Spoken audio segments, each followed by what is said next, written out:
शुरू करूंगा बाबा नानक की एक गाथा से, एक कहानी से, जो धर्म का मतलब बड़े स्पष्ट शब्दों में समझा देती है।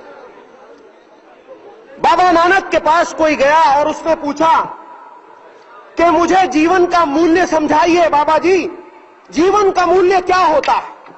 बाबा ने आंख मूंदी और एक सुच्चा लाल, एक सुच्ची रूबी बेशकीमत उसके हाथ में थमा दी और उसे कहा, जा इसका मूल्य लगवा के आ, इसे बेचना मत। चला गया।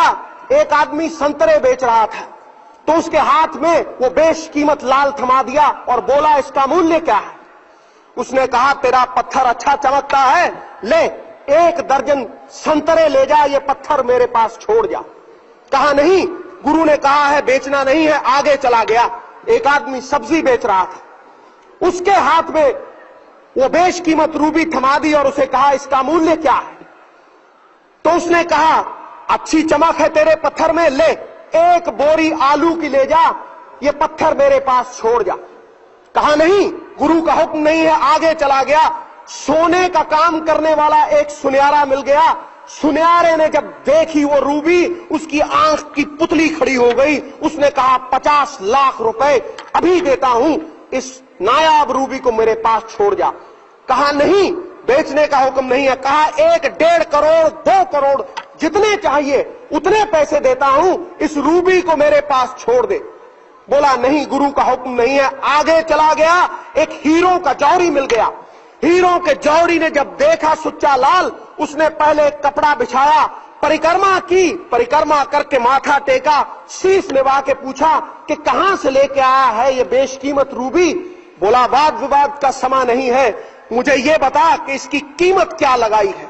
बोला, कीमत जानना चाहता है, सारी कायनात को बेच ले, सारी दुनिया को बेच ले, फिर भी इसकी कीमत तो कोई लगा ही नहीं सकता, ये तो बेशकीमत है।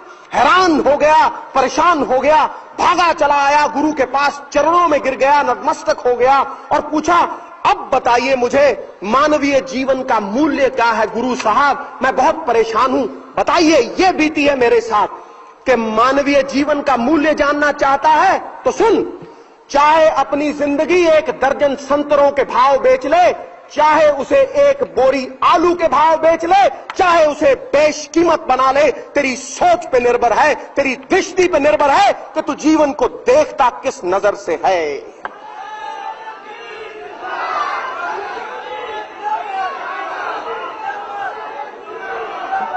इस दुनिया का कोई मजहब बुरा नहीं, कोई आदमी बुरा नहीं, कोई आदमी अच्छा नहीं, ये तो सोच बनाती है मजहब को। जिसकी सोच ऊंची वो शहंशाह, शाहों का शाह, और जिसकी सोच नीची वो भिखारी, उसके हाथ में ठूठा ठन ठन पाल मदन गोपाल, उसको कोई पूछेगा नहीं। इस दुनिया में कोई ऊंचे आसन पे बैठ के ऊंचा नहीं हो जाता। किसी महल मनारे की छत के ऊपर कोई कौवा बैठा हो तो कौवा गरुड़ नहीं बन जाता, बाज नहीं बन जाता, बाज अपनी उड़ारी से बाज है। कोई जन्म से भी आज तक ऊंचा नहीं हुआ। कमल का फूल कीचड़ में उगता है लेकिन अपने गुणों की वजह से परमात्मा के शीश के ऊपर चढ़ता है। कोई जन्म से भी ऊंचा नहीं हुआ। इसीलिए नहीं मानता नवजोत सिंह सिद्धू जात पात को, नहीं मानता ऐसी चीज को जो नफरत फैलाए। इंसान ऊंचा होता है अपनी सोच से, अपने उज्जवल विचारों से, अपने कर्म से।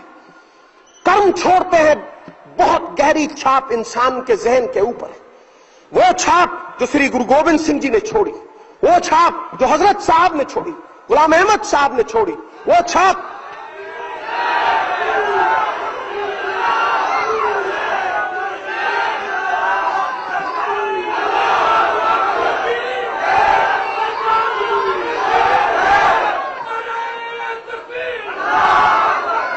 ये शरीर रूपी देह तो नष्ट हो जाएगी, लेकिन विचार और कर्म हमेशा याद रहते हैं और ये हमेशा याद रहेंगे, अमर होकर जीते हैं।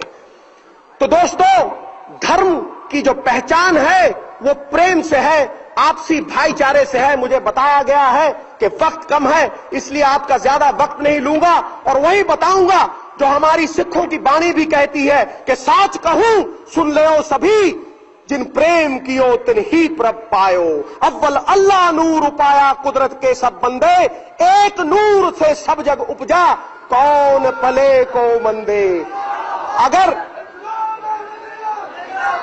अगर वो नूर एक है, वो परमात्मा एक है, तो फिर क्यों है ये जात पात, क्यों है ये नफरत। और इस दुनिया में कोई मुकम्मल नहीं, सोने में सुगंध नहीं, गन्ने में फूल नहीं, चंदन में फल नहीं होता, राजा दीर्घजीवी नहीं होता, विद्वान के पास धन नहीं होता, किसी को मुकम्मल जहां नहीं मिलता, कहीं जमीन तो कहीं आसमान नहीं मिलता। इस दुनिया में मुकम्मल वो है